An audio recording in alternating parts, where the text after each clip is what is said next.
Good day, everyone. I am Richard, and with my group members Bernice, Brian, Jason, Ian, Viknesh, and Xenia, we'll be presenting about our local athleisure brand, BODS.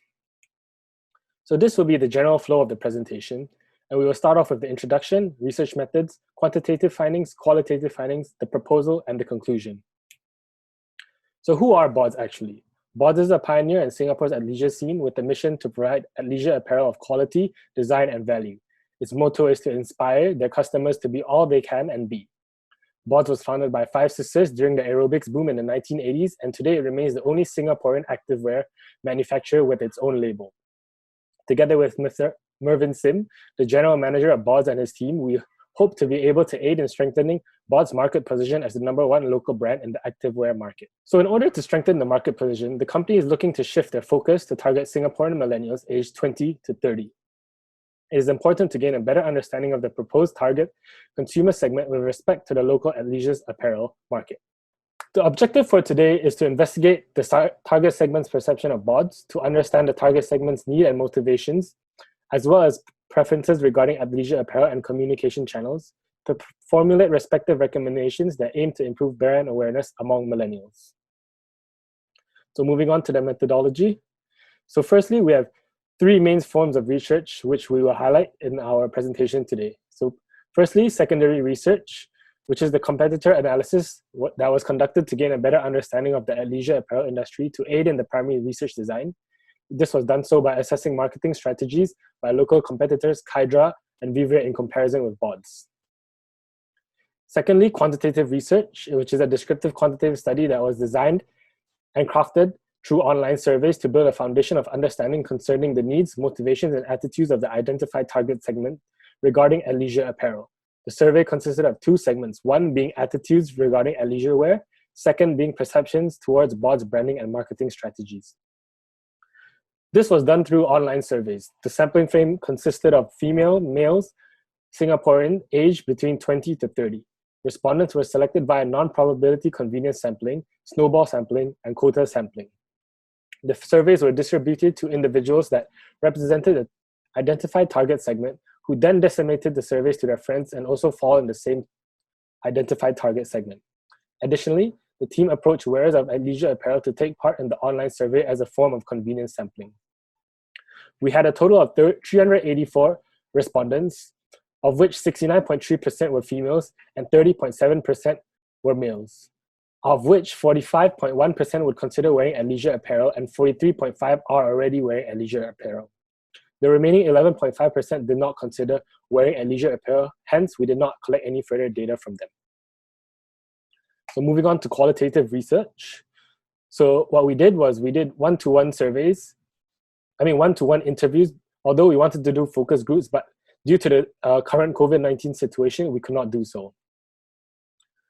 So these interviews were conducted with millennials who wear athleisure apparel regularly, as they are more likely to provide deeper insights. Non-probability convenience sampling and judgment sampling were used both to select interviewees, considering the gender quota based on BODS consumer base. The interviewees consisted of 2 males and 7 females. The qualitative research sought to refine the team's understanding of the target consumers in the following areas. 1 being needs and motivations relating to athleisure wear, 2 attitudes towards BODS apparel, and 3 buying behavior and channel usage. So now moving on to our findings and data analysis. I'll now focus on the quantitative research findings first. So why wear athleisure apparel?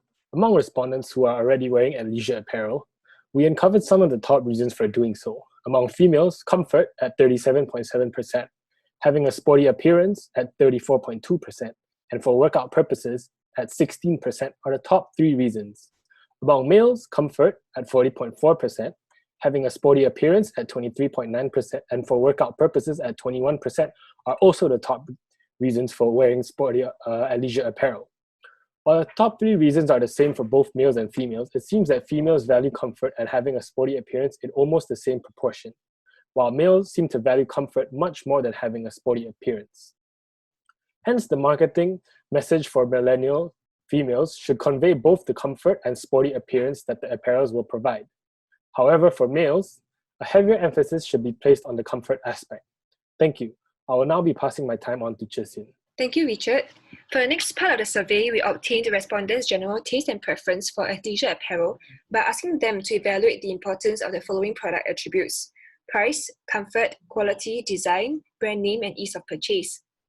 With these data, we performed a one-sample t-test and we concluded that all of the product attributes have a mean value, or rather average rating, that is significantly higher than 3 on a 5-point scale, which means that each of the product attributes is important in influencing respondents' decision to purchase an athleisure apparel. We also ranked the attributes based on their average ratings. Comfort, design, quality, and price are the top 4 attributes. They are more valuable attributes than brand name and ease of purchase. Thus, the marketing implication for BOTS is to broadly emphasize on these key attributes when promoting its apparel. Based on using the same data as in the previous slide, we analyzed respondents' general taste and preference by creating a perceptual map, splitting up the respondents into different customer segments, namely gender and workout frequency. We have males and females along with a low, medium, or high workout frequency. So this perceptual map provides us with a broad sense of taste and preference for each customer segment. On the y-axis, we have physical attributes, which include comfort, design, quality, and brand name. And on the x-axis, we have the non-physical attributes, or rather attributes that cannot be seen in the product itself, which are the ease of purchase and the price.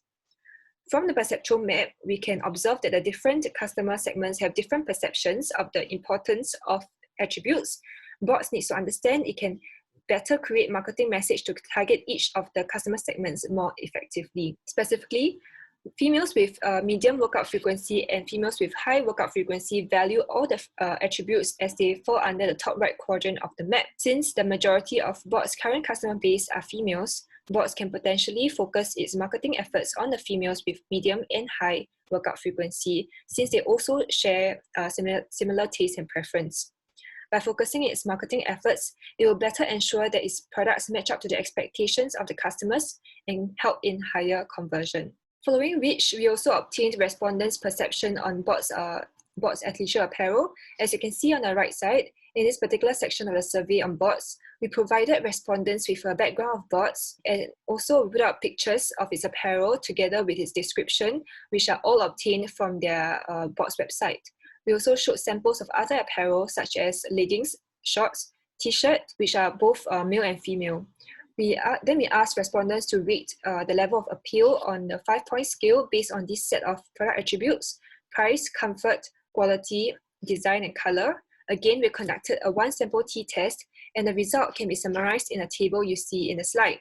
So for price, the average rating for BOTS is significantly lower than the average rating, and hence we can conclude that the price of BOTS apparel is not appealing for respondents.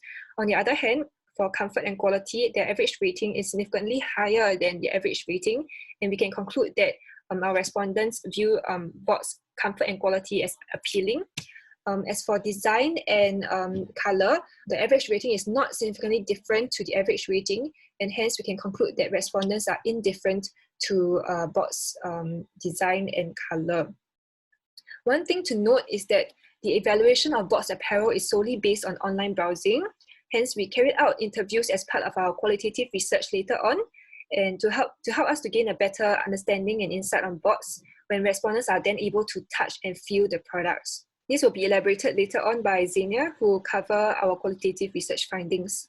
Based on the quantitative results here, the marketing implication is for BOTS to focus on improving its price, design, and color, since they are currently not appealing to the target segment. Next, we combine the results of the general product attribute importance and that of respondents' evaluation of BOTS product attributes.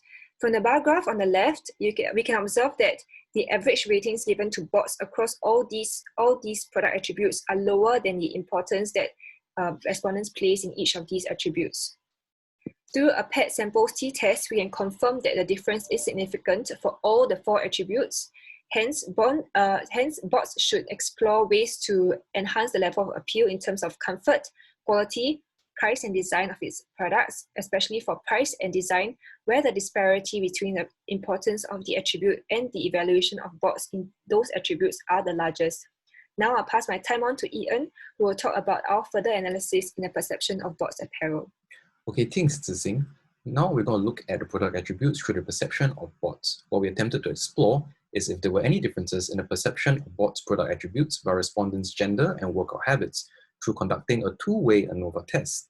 From the results, males and females have different perception of the comfort, quality, and design of bots' apparel, while respondents with different workout habits have different perceptions of the comfort, price, and design of bots' apparel.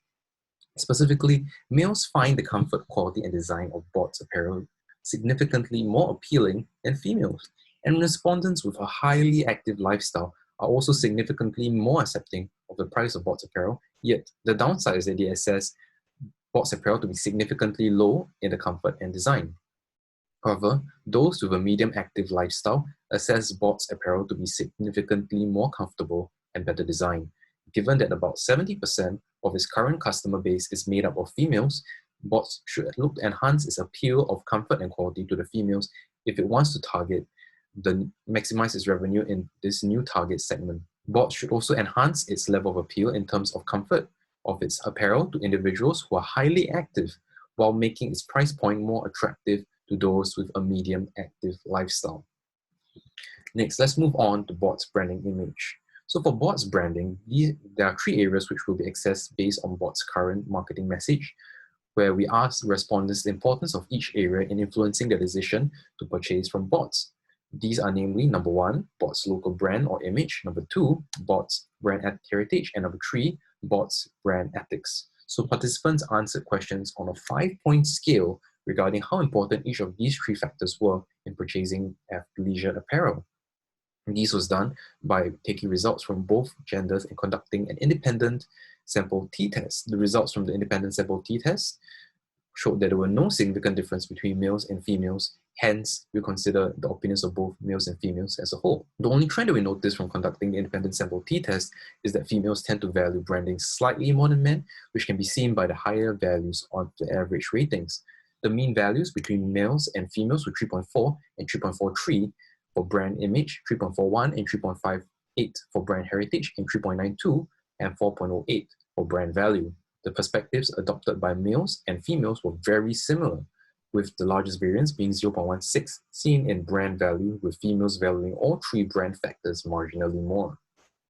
The main conclusion that can be drawn is that brand value is the most important branding factor, which was rated at an average of 4.03, which is significantly higher than the other two factors at 3.42 and 3.53 respectively, as done by using a one-sample t-test. However, we also found that all the values of the significance two-tailed were less than 0.05, hence there were no significance. Therefore, we concluded that the focus should be primarily in the product itself, rather than pooling a large amount of resources to boost their brand image. Product promotion should be of greater priority, and promoting brand image can be done after successfully promoting the physical product. Brand image should be treated as a bonus to the product itself rather than the priority. In addition, brand ethics should be prioritized as it's shown to carry the most weight of the three main factors. Next, I'll be passing my time on to Brian. Thank you, Ian. Now we'll look at the respondents' perception on the current bots logo. Having seen the pictures of the bots apparel with the logo on it, we asked the question, how far do you agree with the statement that the bot logo is appealing? So it's on a 5-point scale, with 1 being strongly disagree and 5 being strongly agree. We conducted a one-sample t-test and found it to be statistically significant. The mean turned out to be 2.82, which showed that majority of the respondents did not find that the logos are actually appealing. Diving further into why is that so, we actually asked an open-ended questions for the respondents to provide their reasons for the answer that they gave. We actually did a word cloud analysis by listing out the frequencies of the words that's being used to describe the logo. And from this, we found out that simple and unnoticeable were being one of the top few words used to describe the logos. And we also did coding, where we actually sorted these words based on whether they are neutral, negative, or positive. So it turns out that the large number of responses that we got was that the bot's logo were largely neutral to negative, with a neutral of 50.87% and negative being 30.06%. What we can tell is that the current logo is more impressionable, and we will recommend bots to actually redesign the logo to make it more eye-catching and to make it stand out more, such as its competitor Nike and Lululemon. We also look at the likelihood of respondents to purchase bots products. So we asked the question, how likely would you consider purchasing Bot's product the next time you shop for athleisure apparel after they have seen the pictures? So it is statistically significant from one sample t-test. And on a 5-point scale, with the neutral at 3, the mean value that we got was actually 2.41. And this shows that a large number of these respondents were unlikely to purchase from bots themselves. So we actually did conduct multivariate regression analysis to uncover if there's any relationship between customers' perception of the various attributes of the bot's products as well compared to the likelihood to purchase. So we asked them for each single attribute, price, comfort, quality, design, color, whether it is very favorable to very unfavorable for them. So we did our analysis, and only price and design attributes passed the t-test with the t-value greater than 2.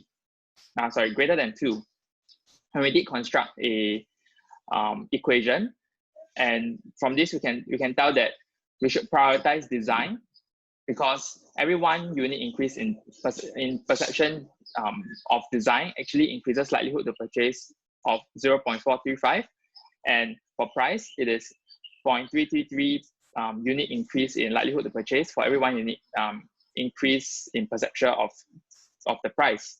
So we will actually recommend bots to actually focus on improving how people actually perceive the designs and price of their product to actually increase the sales, which will be beneficial to the business. We also like to find out if any other factors affect the likelihood to purchase from bots. So we did a breaking down the responses based on gender. We did an independent sample t-test, and it turns out to be statistically significant with p-value lesser than 0.05. And from this mean value results, we see that males are actually more likely to actually purchase from bots. And this is actually quite alarming, given that a huge number of, whole 70% of bots customer base is actually female, and more has to be done to actually appeal to them, for them to be more drawn towards purchasing from bots. We also look at the workout frequency of our respondents from low, medium, high to see if there's any if there's any differences in the likelihood to purchase. And doing the independent sample t-test, it is statistically insignificant with p-value much larger than 0.05. So we conclude that workout frequency does not affect likelihood of purchasing from bots. And with that, we will move on to the qualitative analysis that we have done for our project. Thank you, Brian. Now we're looking at the qualitative analysis of our project. From our interview findings, we have found several customer perceptions, and for the purpose of this presentation, we'll be focusing on 3 of them, namely perception of price, perception of product attributes, and preferred communication channels. Firstly, perception of price. Upon knowing the true retail price of a product, interviewees expressed shock. They also expressed disbelief, which could be due to the large discrepancies between the interviewees' imagined price and the real retail price. Some confusion was also noticed with the products being priced too highly in relation to the actual quality of the products as described by the interviewees. Moving on to perception of product attributes, the interviewers expressed a lack of attraction and appeal by bots products, and some descriptions would include uncomfortable, rough and heavy material not suited for exercising, ill-fitting and unflattering apparels, unappealing design and colors, as well as a lack of appeal based on the preferences of current millennials. Lastly, interviewees stated social media as their most utilized communication channels. However, there were mixed responses for bots' Instagram page. Some found the page too boring and the constant white theme was unappealing. However, there were also some positive feedback, such as the pictures being nicely displayed, as well as a nice and consistent feed. Now I'll be passing my time to Bernice, who will be talking about our recommendation. Okay, thanks, Xenia. From our primary research, we can infer that current branding and marketing strategies are ineffective in targeting millennials, and hence we are suggesting a product line extension by introducing a new line of athleisure wear. Advantages of the extension include specifically targeting the needs of medium and high users within the millennial segment to increase brand awareness and popularity among them. This will also improve brand image and generate brand equity while avoiding costs of developing a new brand. The company can also leverage on its in-house manufacturing to reduce packaging and labeling inefficiencies and minimize overall production costs. The line extension can prevent marketing myopia as the brand adapts to the dynamic and ever-changing market while revitalizing it and attracting new customers. We intend to adopt a multi-lytic brand name strategy for the extension, which introduces new brand names and logos. And this is to avoid confusion among customers since the new line of athleisure wear will adopt largely different strategies. The brand name, Fit Me, utilizes the Joyce principle, which suggests that the essence of the brand is what we associate with it on first instinct.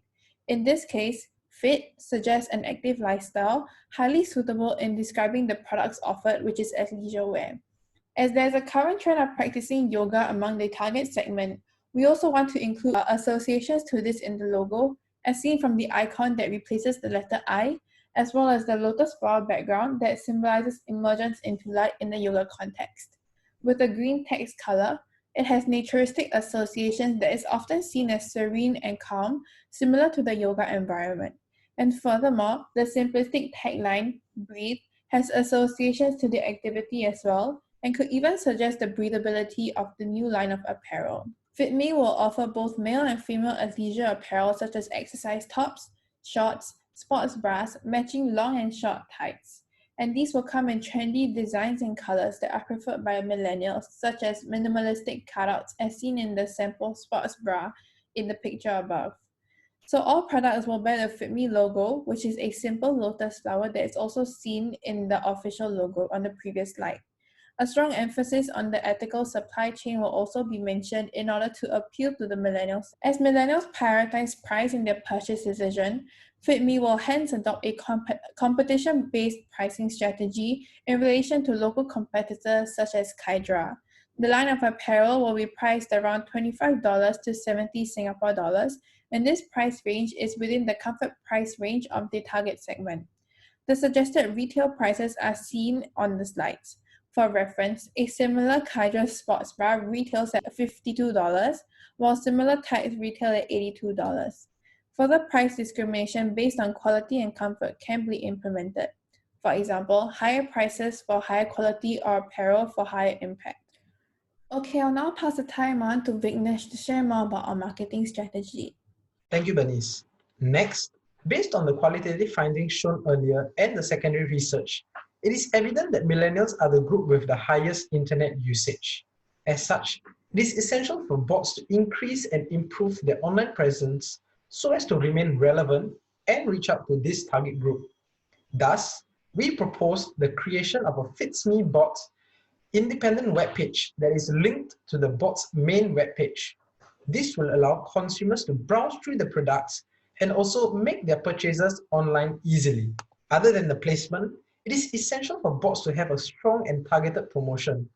Our research did show that most millennials utilize social media and in specific, Instagram most of the times. However, respondents did highlight that bots' current Instagram account was too simple and unappealing to their taste.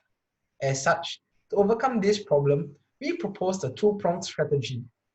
Firstly, a fitme.sg account will be created as shown with targeted content for different types of users. For example, to attract the lower and medium usage users, pictures and contents of apparels used in everyday activities could be posted to show the multifunctionality of bots' apparel. Then, to attract higher usage users, sports routines or exercises using the apparels could be published to highlight the quality and the comfort of these apparels. Thus, with this new targeted content, the various attributes of bots' apparels can be effectively communicated with respect to the main needs and wants of different users as identified from our research. Secondly, to enhance the social media marketing, bots should partner with influencers to advertise their products. Paid promotions can be utilized by partnering with influencers such as Jamie Pang or Zhang Jiaen, who are viewed as fitspo and have higher followings among the millennials. Moreover, due to the more personalized marketing content, this will gain more traction with the target audience as they will find it more relatable. Other than social media marketing, higher emphasis should be placed on search engine marketing in the form of search engine optimization. With an increased budget, publicity of bots will increase and awareness will grow among the millennial audience. Looking to the future, should these proposed recommendations gain traction and prove to be successful, we propose that bots should consider proliferating its current product line further to encompass products of higher quality meant for higher end users. For instance, in the same design and colors, another version of the product could be created to be more sweat resistant or more durable, which are the ideal qualities for an extremely sporty person. By doing so, bots will be able to further meet the needs of the high-end users who, as said earlier by Ziting, want the quality of bots products to be enhanced. This ensures that bots will be able to satisfy the different type of users within the millennial target group. With all this said, it is important to note that our research tool has some limitations. Firstly, sampling error. It may not be possible to generalize the responses from our sampling frame to the entire millennial population. Next, there may be the presence of measurement error, as fashion is a highly subjective topic. One person's view may be entirely different and contradictory with another. Thus, this may cause discrepancies in valuation of products of bots.